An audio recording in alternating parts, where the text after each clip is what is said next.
بسم اللہ الرحمن الرحیم۔ ابھی اولیاء اللہ سے آپ یہ نہ سمجھ لیجئے کہ وہ کوئی علیحدہ قسم کی نوع ہے یا کوئی علیحدہ جنس، انسانوں ہی میں ہوتے ہیں نا۔ تمام صحابہ اولیاء اللہ تھے، سب کے سب۔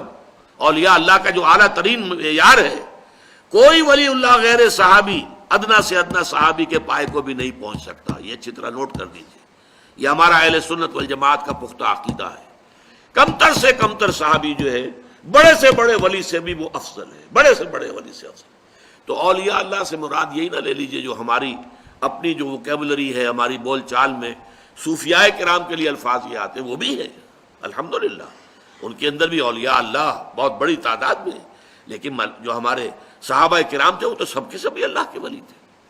ان کے لیے آتا ہے نحن اولیاؤکم فی الحیات الدنیا وفی الآخرہ، ہم تمہارے ولی ہیں، مددگار ہیں، پشت پناہ ہیں، جمے رہو، قدم تمہارے ڈگمگانے نہیں چاہیے۔